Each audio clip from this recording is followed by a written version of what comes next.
Olá, está no ar o Mangueirosamente. Hoje começamos a 5ª temporada deste programa que fala de Belém, desse amor por Belém, essa cidade que nos tem, que nos acolhe, essa cidade que a gente escolheu para viver. Uma entrevista muito especial de um cara que está na história da cidade. Falamos de televisão, falamos de publicidade, falamos de propaganda, enfim, falamos de arte, falamos de tudo. Estamos aqui hoje com José Paulo. Tudo bem contigo? Tudo bem, Ismaelino, é um prazer imenso estar aqui contigo. Não é uma força de expressão, não. Realmente é um grande prazer. Obrigado. Prazer é nosso, a gente sabe da tua história toda, né? Dentro desse mundo midiático, que é assim que a gente pode falar, né? De Belém do Pará. Conta a história. Como é que você começou? Você é jornalista, formado em quê? Como é que começou nesse... Você já fez tudo, né? Televisão, TV ao vivo, né? Rádio. Já apresentou programa de televisão, é ator de cinema. Olha, Ismaelino, profissionalmente eu tinha 16 anos. Em fevereiro de 75, eu entrei na TV Guajará para apresentar um programa de rádio chamado Balanço Musical. E na mesma semana eu comecei na televisão, fazendo locução de cabine. Para quem não sabe, a locução de cabine eram locuções ao vivo, que se lia tinha uma cacheta com os comerciais, e a gente lia. E a única coisa que me deram de dica foi o seguinte: o locutor a quem eu rendi disse assim para mim: olha, slide de locução é aqui, positivo sonoro é lá, tchau, só. Então eu comecei. Mais ou menos de um ano, eu acabei sendo puxado para o departamento de programação e fui diretor de programação. Eu ia fazer 18 anos, mas nenhuma genialidade, não. Talvez até irresponsabilidade dos donos, eu acabei sendo. Isso TV ao vivo, Zé Paulo? TV ao vivo, ao vivo, sim, ao vivo. A programação era Globo e os filmes rodavam também TV Guajará, não é? TV Guajará, no Manuel Pinto da Silva, 25º andar. Os filmes rodavam ao vivo num complexo, numa ilha chamada Telecine, que tinha 2 projetores de filme e 2 projetores de slide. Tinha uns videotapes, que nós falamos aqui agora, antes de começar a entrevista, eram os quadruplexes, que eram equivalentes a hoje 2 geladeiras, mais ou menos, fitas desse tamanho. Depois vieram os umatiques e tal. E eu fui fazendo, eu fui desbravando.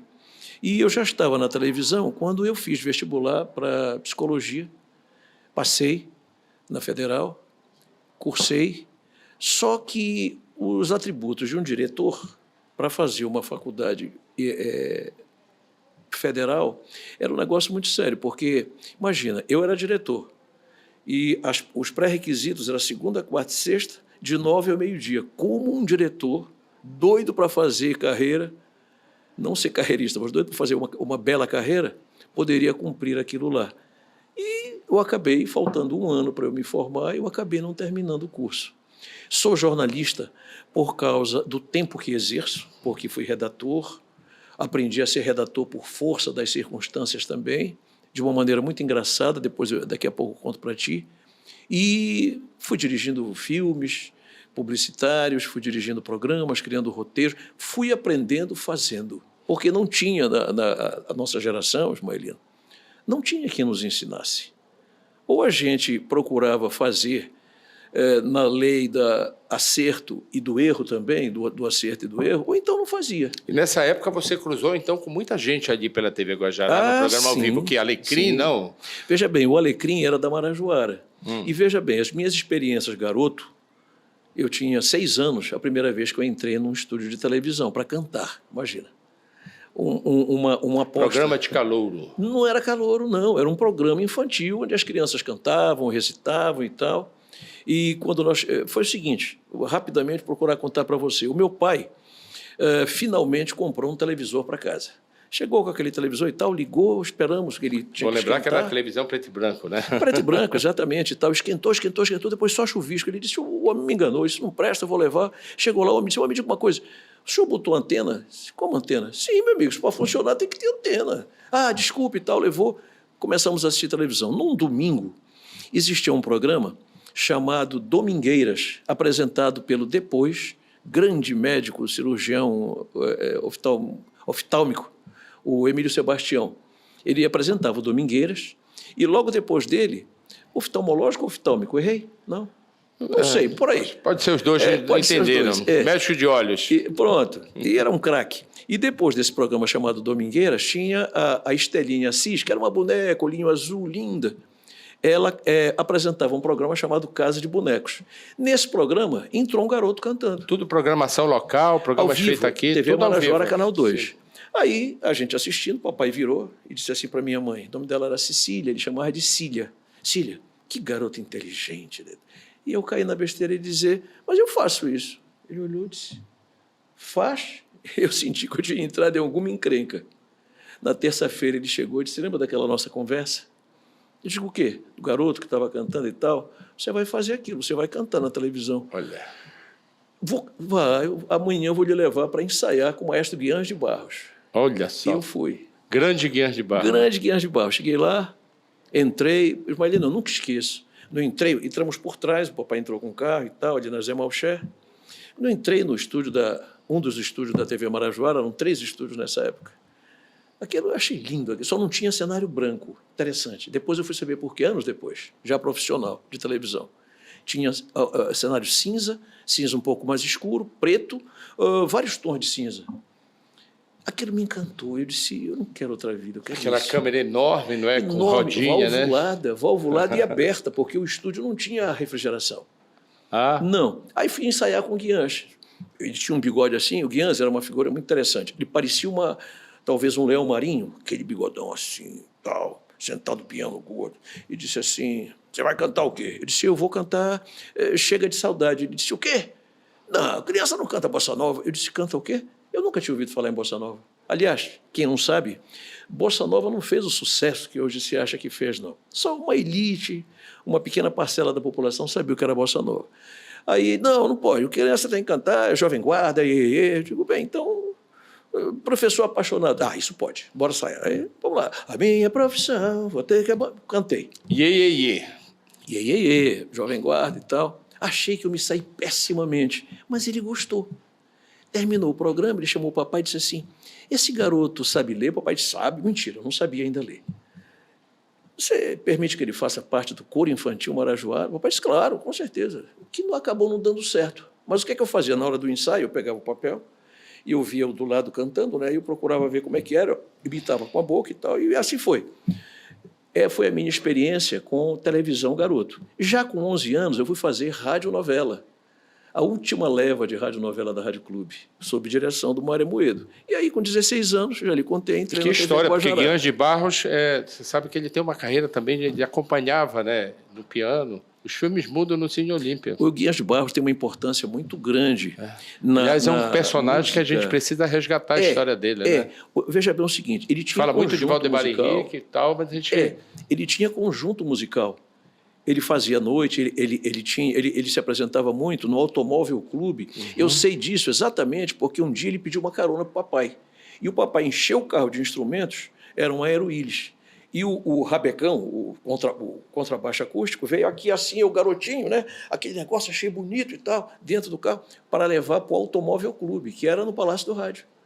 Entendeu? Então o Guiães ele tinha vindo, ele foi para o Marajoara, mas ele tinha vindo da Rádio Clube. Ele teve uma importância muito grande no Rádio Paraense. Pois é, essa tua história está ligada à história da comunicação no Pará, né? Desde aí desse primórdio, né? Você está ligado a isso. E para chegar a ser esse Zé Paulo que a gente conhece já, com toda essa história, você, por exemplo, passou para a área de publicidade. Você apresentou programa na televisão, não foi? Apresentei programa na televisão, primeiro por circunstâncias que acabaram acontecendo. Eu apresentava, eu criei um programa que explodiu nos anos 80.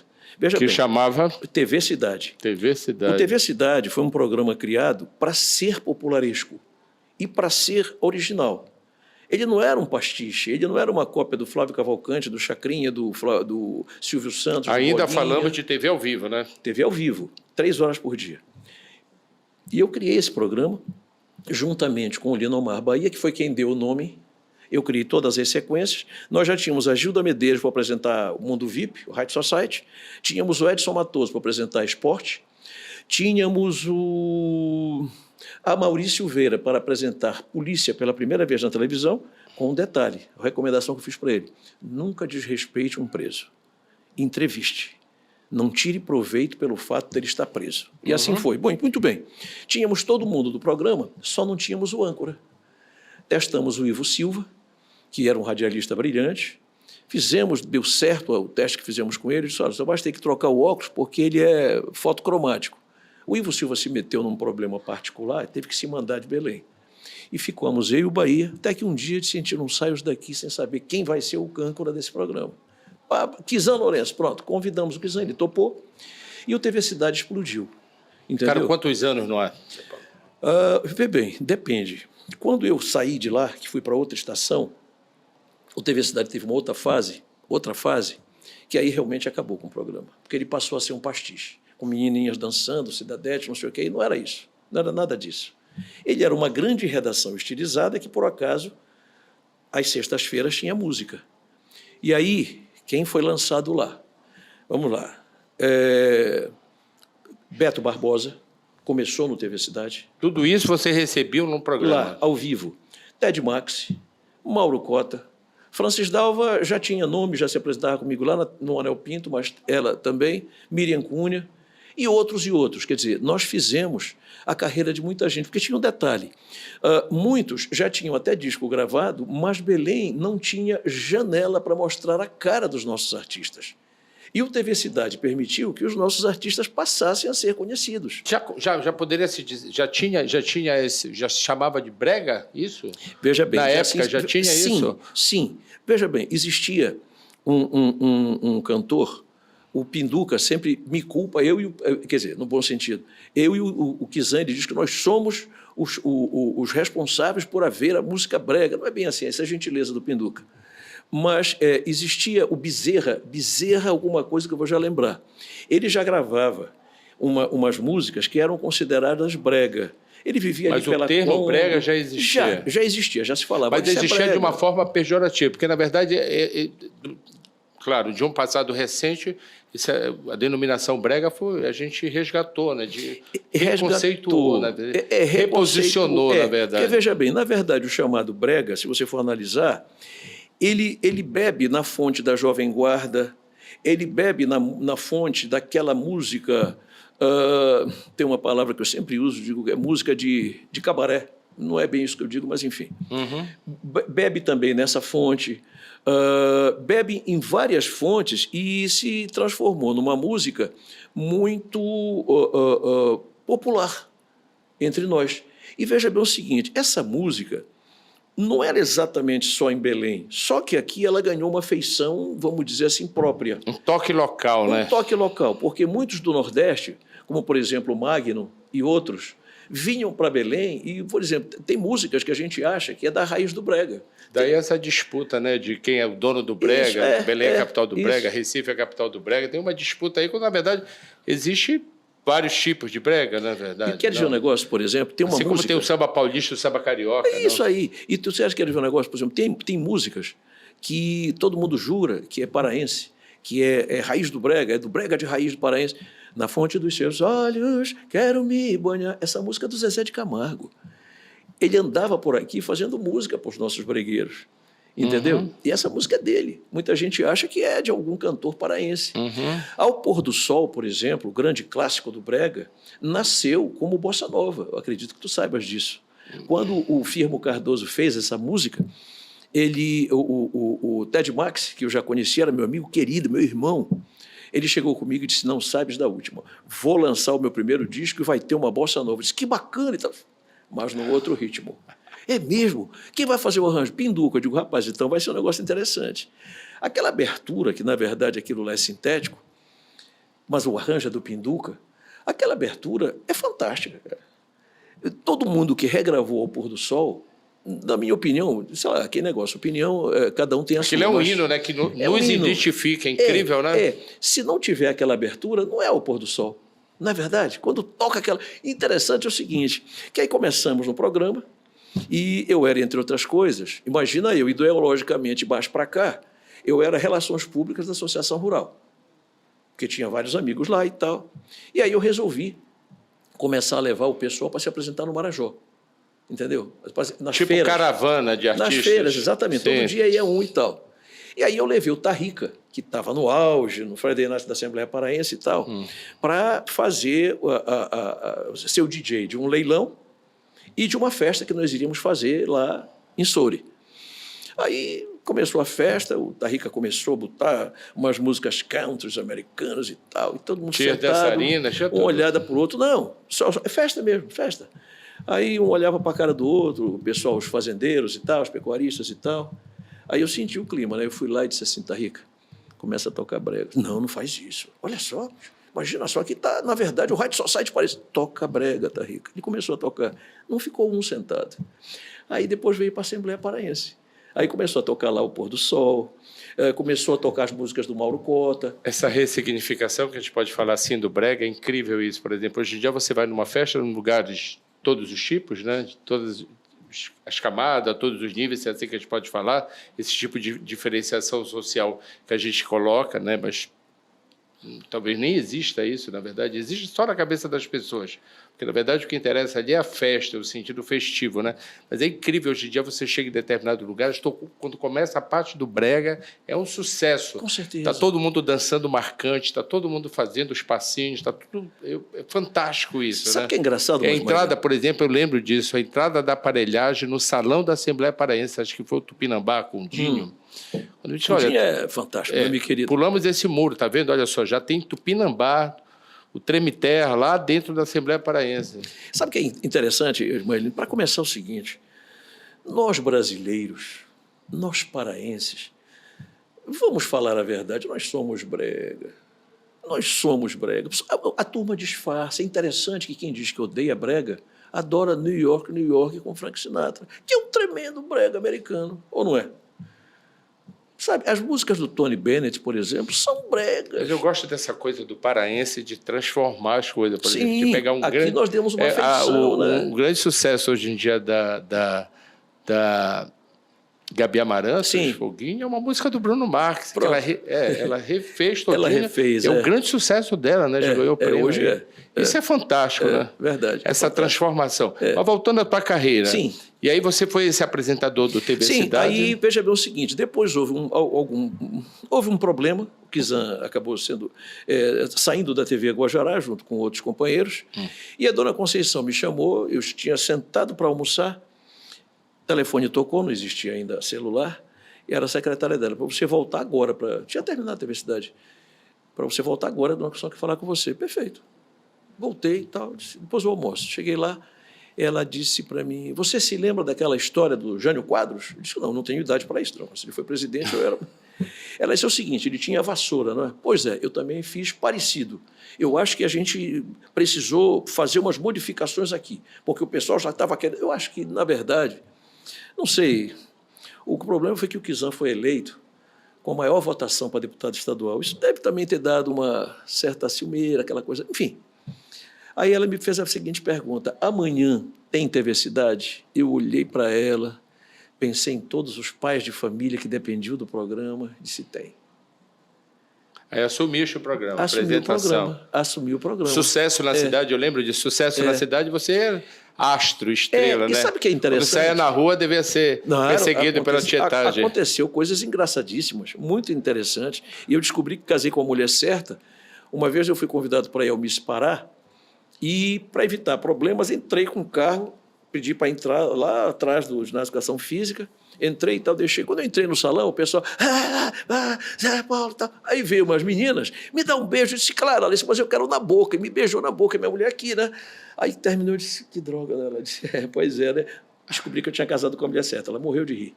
Entendeu? Mas o melhor sucesso é aquele que a gente faz na terra da gente, né? Melhor coisa é sermos rei na terra da gente. Isso é a melhor parte da história. Mas tu sabes quando é que eu resolvi, vamos dizer assim, sair de frente de câmera, Ismaelino? Quando começou a me incomodar. Eu fui esse assédio, esse sucesso? Sim. Eu fui numa churrascaria de uma pessoa que, anos depois, eu fui ter uma amizade grande com ela, era uma pessoa que eu era apaixonado por ela, a dona Josete, da churrascaria Rodeio, e eu não me dava com ela.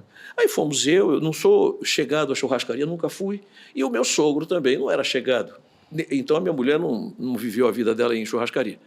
Mas eu fui, peguei os meninos, já tinha 3 filhos, a menina que morava em casa conosco, fomos. Comemos suficientemente bem e tal. Eu virei para o garçom, fiz assim, ele veio e disse, está pago. Eu disse, como está pago? Não, a dona Josete mandou dizer, não, não fala. Aí fui lá, ela disse, de jeito nenhum, não aceito e tal. Bem, aceitei, mas não voltei mais para isso. E resolvi sair da frente das câmeras. Começou a me Mas olha incomodar. só, e você fala de um tempo que não existia rede social. Né? Ah, sim. Essa invasão, não sei se essa é a palavra certa, mas essa visibilidade invasiva que as redes sociais dão para a vida das pessoas famosas hoje, isso é muito complicado, né? Eu imagino que você não viveu isso, mas você viveu de uma outra maneira, algo parecido, não? Algo parecido, exatamente, de uma outra maneira. Interessante isso, porque as isso redes te sociais eram incomodou? boca a boca, me incomodou. Talvez, se fosse, digamos, para eu, como fiz agora, para eu viver um personagem, eu tivesse seguido. Mas para ser eu, na frente de uma câmera, todo dia e tal, não. Aí, não, tá bom. Já dei a minha contribuição. E aí, tal. a partir daí, virou... Fui para a RBA. E, fora isso, eu fui criativo de agência.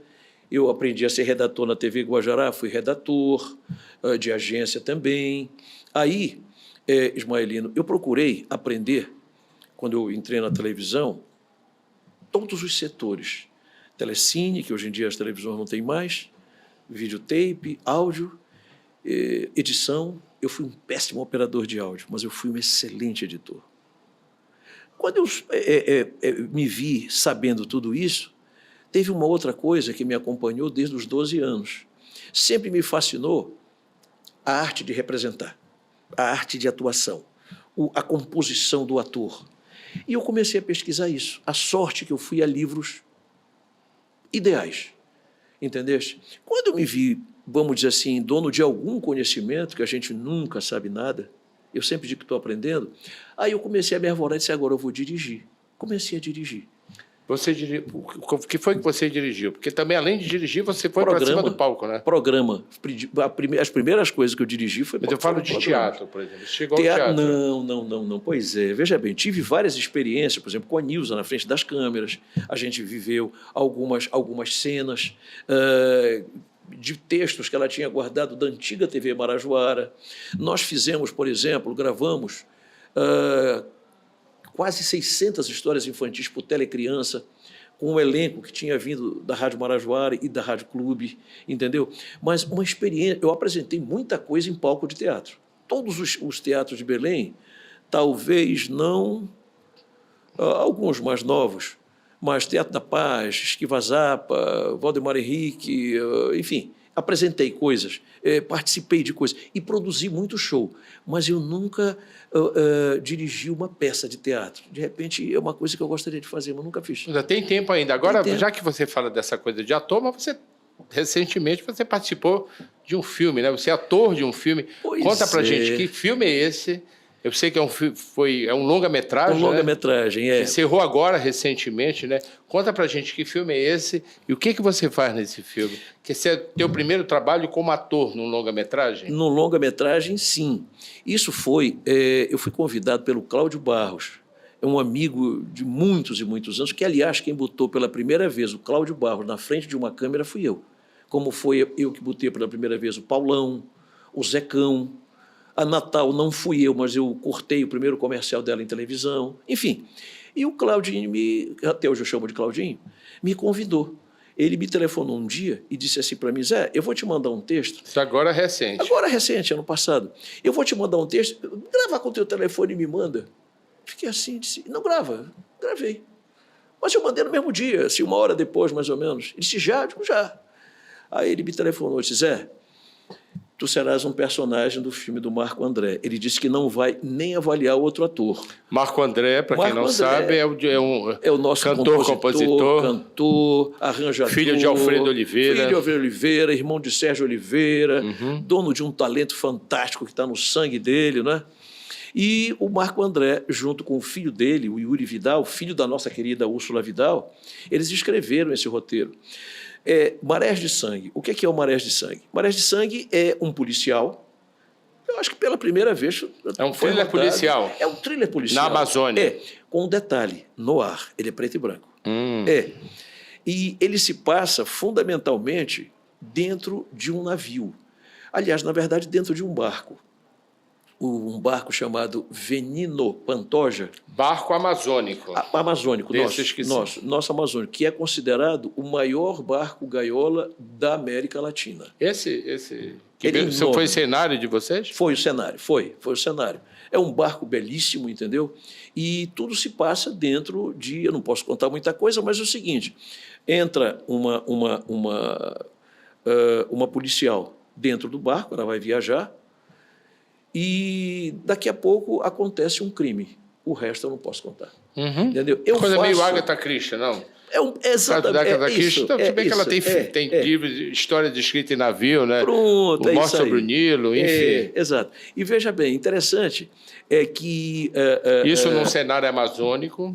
Amazônico, todo rodado em Cametá. Inclusive, conhece Cametá?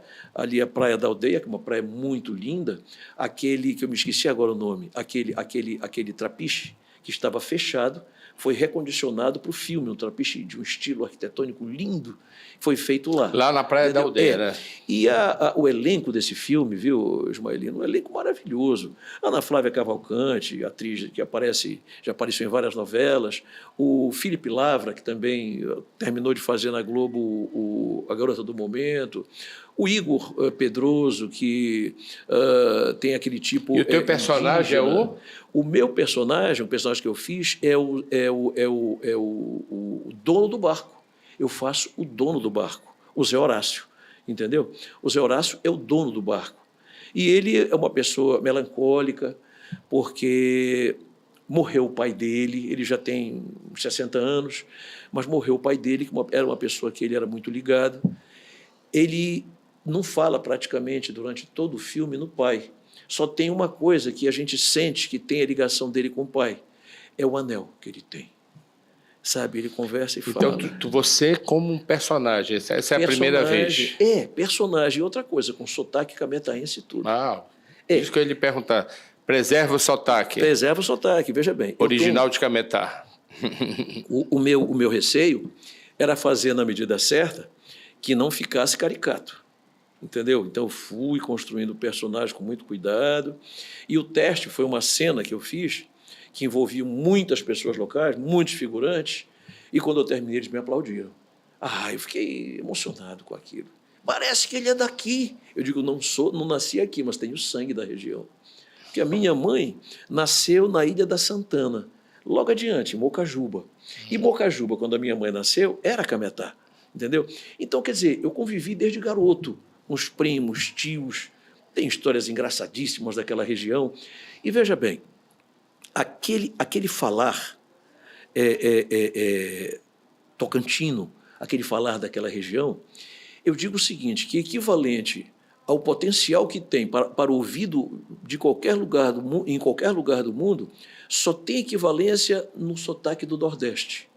Ele é gostoso de ouvir, ele é engraçado sem precisar ser engraçado. Entendeu? E muito original, né? É muito original. Por exemplo, o nosso Pinduca... E é engraçado que ele é uma coisa daquele núcleo ali, naquela região que aquilo acontece, né? Isso aí, vamos dizer, de Barcarena até Baiano, Tucuruí, por aí.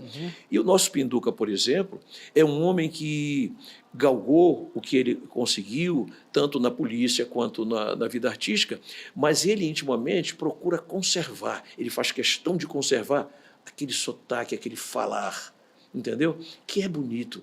E interessante que a televisão, de uma certa maneira, destruiu um pouco esse sotaque. As pessoas passaram a ter vergonha desse sotaque no interior do Estado. Eu tenho primos que têm muito orgulho, e que até hoje falam desse jeito e gostam disso. Mas muitos têm vergonha. Isso é coisa de caboclo. Quando é tão original, melodia bonita, né? Teve o Epaminondas, né? Aquele cara que, na verdade, acabou fazia uma paródia em cima da coisa, mas era absolutamente original, engraçado. Engraçado. E bom, porque aquilo é cultural também, né? Cultural. E veja bem, o pessoal, por exemplo, dessa região do Tocantins, o pessoal até hoje usa um português erudito e arcaico. Pode reparar. Ilharga. Rapaz, tu tá na minha Ilharga. Entendeu? Usa...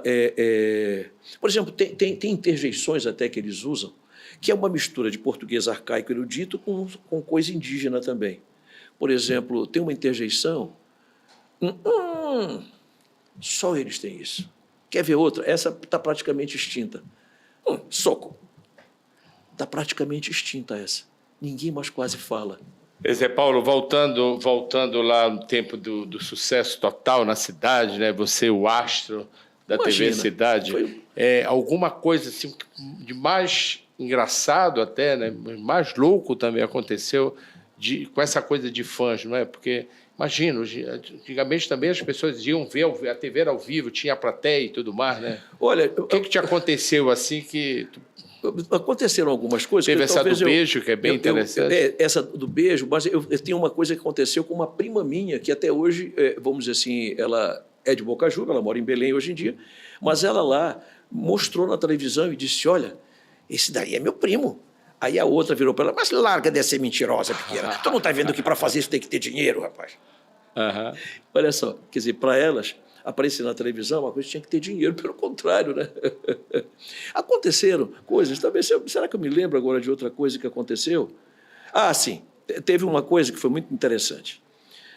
Nós tínhamos um rapaz que até hoje anda por aí fazendo algumas coisas, tentou até voltar na internet com TV Cidade, ele hoje mexe com concurso de Miss, alguma coisa assim, e o nome dele é Calazans. E interessante foi quando eu entrei aqui, que o nosso querido companheiro aí veio me dar um abraço e tiramos uma foto e tal. Ele disse, eu vou mostrar para o Calazans e tal. Quer dizer, o Calazans anda por aí. Aí um dia me convidaram para apresentar um concurso de Miss, alguma coisa assim, no Império Amazônico. Eu fui, nunca cobrei nada. Ia, maior prazer. Aí chegou um camarada assim na mesa, a gente estava tomando já uma cerveja, tinha acabado. Chegou com a mulher dele e disse, olha aqui quem está aqui. Aí eu, né? Tá vendo só? Te disse que ele vinha e tal, pá. Fale aqui com o Calazans. Sabe? Então tinha essas confusões assim, era muito engraçado isso, sabe? E houve muita coisa engraçada.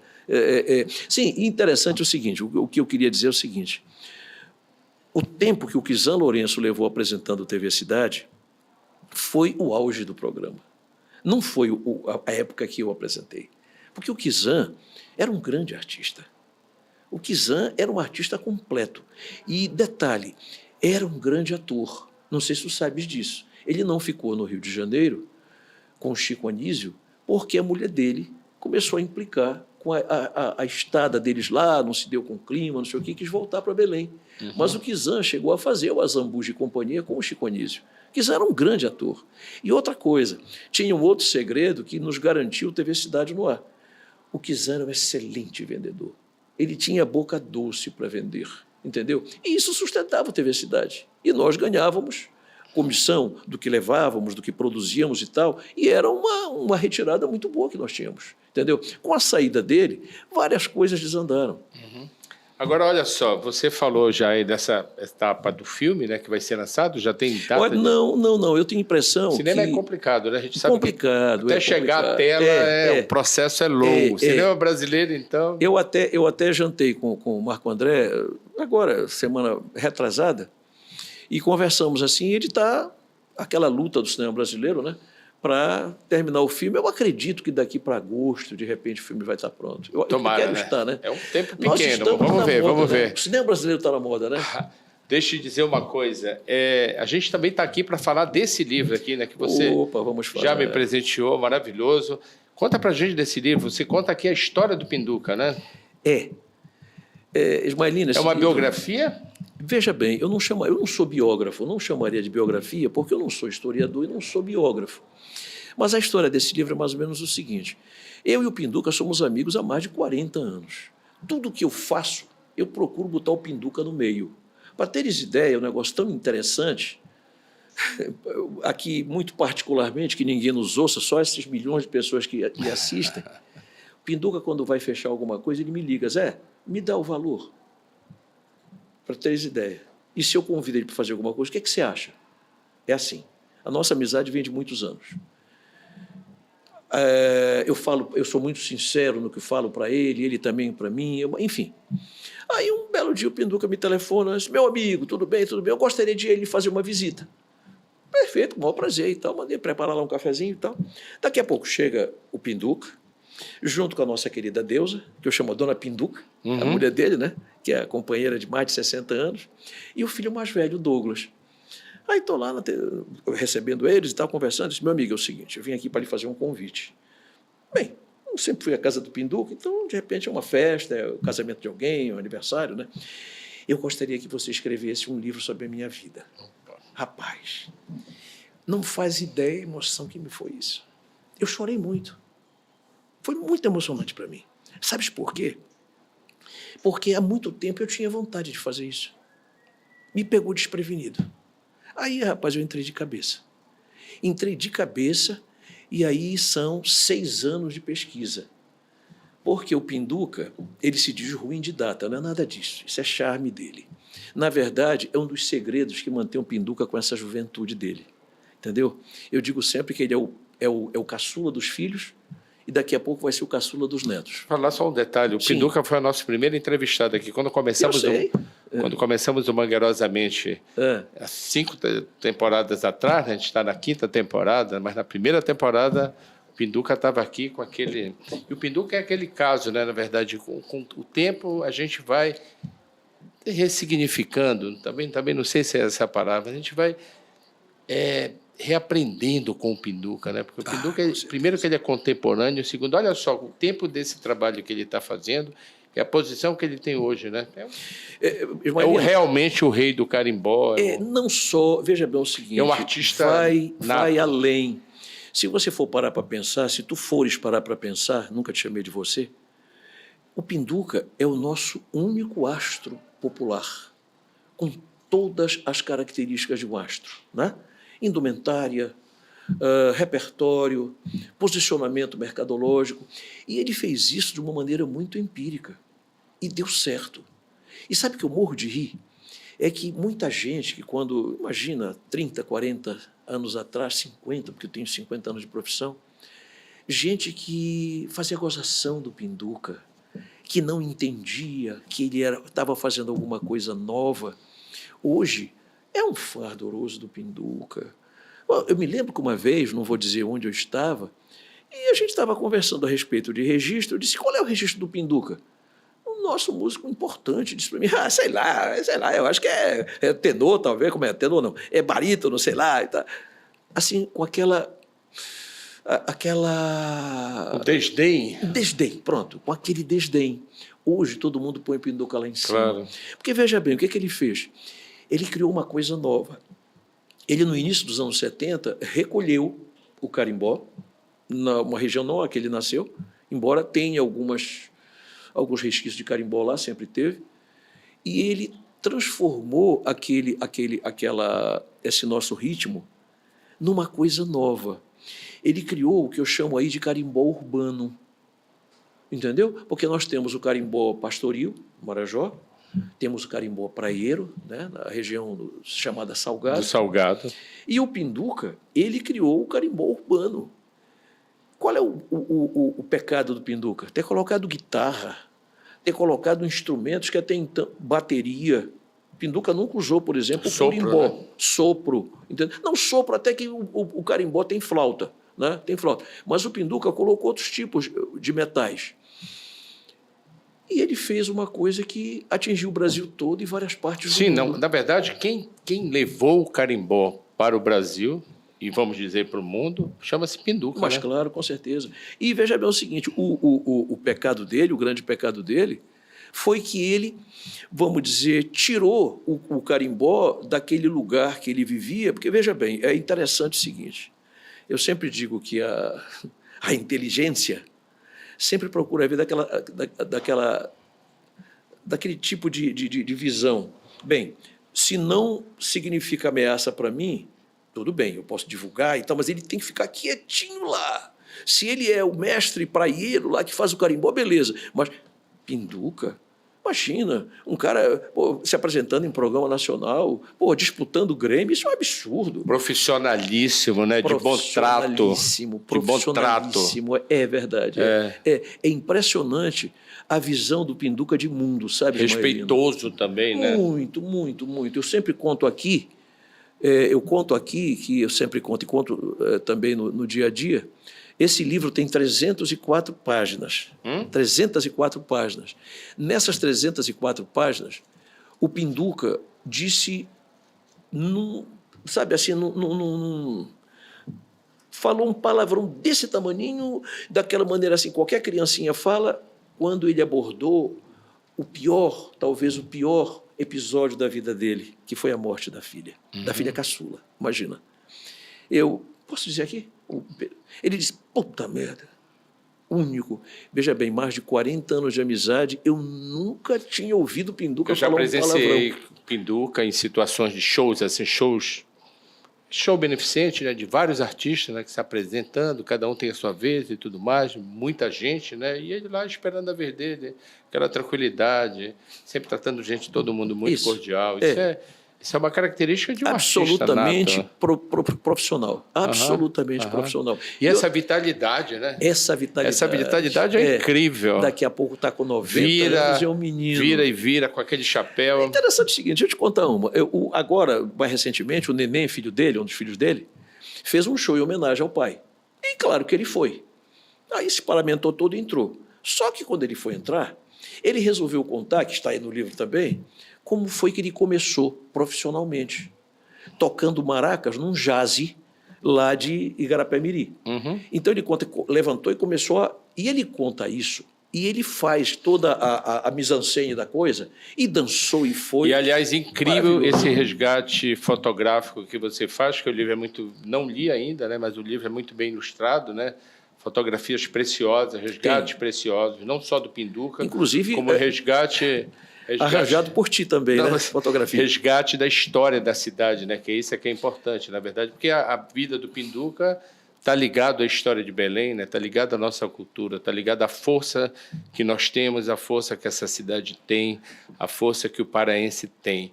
E como nós somos únicos, né? Nós mostramos agora, recentemente, a gente surpreendeu a todo mundo, não por esconder nada, não por tirar nossas mazelas, elas continuam, mas também nós temos muito mais do que isso, e nós mostramos que nós somos paraenses. Isso, e sabe, Ismaelino, interessante é o seguinte, eu fiz várias entrevistas com Pinduca, grandes, só 2. E aí a gente se falava muito, olha, mas isso aqui, como é que foi, não sei o quê e tal, papá. Mas eu me aproveitei daquilo que ele contou para pesquisar a fundo, aí tem 6 anos de pesquisa, para pesquisar e poder contar detalhes de determinados episódios que ele tocou, entendeu? Ele se diz assim, eu sou ruim de data, não é? Esse me faz disso charme. Inclusive tem um capítulo aí que eu digo que ele é o inventor de um tempo verbal chamado pretérito presente, porque ele fala tudo e conta como se tivesse acontecido agora. Sabe, mesmo que a pessoa, por exemplo, de quem ele esteja falando já tenha morrido, ele conta como se estivesse vivo e ele tivesse terminado de falar com a pessoa. Olha, deixa que tu me deixe esse exemplar, eu tenho te cobrado. Onde compra, aliás, vou te perguntar, onde a gente compra? Pois é, Ismaelino, eu ainda não fiz o lançamento, sabe? Só pois estou te cobrando esse lançamento, isso tem que ser lançado sim. Sabes que tem eu fiz ter um esse lançamento. Livro? Eu fiz porque as pessoas vão querer comprar isso. Eu fiz esse livro por conta própria. Fiz uma tiragem pequena, entendeu? Modéstia à parte, ele está bonito. Tive a participação de um profissional da melhor qualidade para fazer a diagramação, que foi o Luciano, e uma editora. Eu andei muito para poder escolher essa editora. A Pacatatu realmente foi assim, na medida, quando eu comecei a ver os trabalhos. Aliás, interessante. A Pacatatu tem trabalhos maravilhosos. Tem trabalhos maravilhosos. E eu cometi dá uma assinatura de qualidade ao livro. Eu cometi uma injustiça nesse livro e pretendo me penitenciar na 2ª edição. Quem me indicou a Pacatatu, eu me esqueci de agradecer, que foi o Lopo Júnior, o Lopo de Castro Júnior, que hoje mora nos Estados Unidos. Ele veio, a Pacatatu, só um instantinho que eu estou meio rouco. A Pacatatu foi a responsável pela nova edição do livro A Família Castro, que está muito bonito, não sei se tu conhece, está muito bonito. E aí eu digo, é por aí mesmo que eu fui. E aí fiz o diagramador entrou... Mas vou te cobrar aqui, você tem que fazer o lançamento disso. Pois é, eu vou fazer. Com a presença do Pinduca. É uma outra coisa, você já prestou atenção na elegância do Pinduca? Era muito elegante. Rapaz, o sapato, sim. A vestimenta do Pinduca, da forma. Isso ele pode fazer, esse mesmo show ele pode fazer num lugar bem especial da cidade, como você vê, recentemente eu vi ele cantando para os internos ali do Pão de Santo Antônio, Sim. de manhã, ele completamente pinduca. Eu digo é o respeito ao público. Respeito ao público. Eu digo aí o seguinte, o pinduca, você encontra com ele, seja de manhã, de tarde ou de noite, parece assim que ele acabou de sair do banho, não é? Eu digo que corre o risco de nem a dona Deusa já ter visto o pinduca não penteado, olha. Porque ele sempre está, né, camisinha para dentro, todo bonitinho, tal, cabelo bem... Mas você não me respondeu. Vamos fazer esse lançamento? Vamos fazer. Deixa eu arranjar um meio de fazer, porque eu quero fazer com um show do Pinduca, com participação de alguns artistas nossos, entendeu? E isso depende também de dinheiro, né? Claro. Deixa eu conseguir viabilizar isso. Sim. Não te incomoda que serás o primeiro a ser convidado. Tá certo. Paulo, um prazer falar contigo. Meu irmão, eu estou muito feliz de estar aqui. Queria te trazer aqui, para mim, na verdade, foi uma honra estar trazendo aqui nessa abertura aqui da quinta temporada do programa.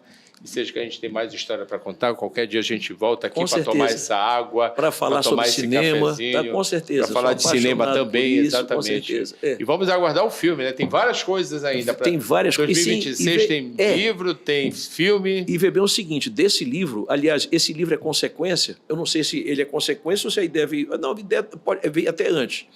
Eu quero fazer, com o mesmo nome, um documento, um longa-metragem documental sobre o Pinduca. Eu tenho o projeto pronto, entendeu? Esse está para ser viabilizado. E a gente lança esse longa-metragem sobre a vida do Pinduca. Pronto, a gente vem aqui de novo, tá bom? Muito obrigado, Muito obrigado pela tua presença. Feliz de estar aqui. Obrigado também. Obrigado. Tá? Um abraço para todo mundo que está em casa, que nos assistiu. Obrigado. Obrigado também.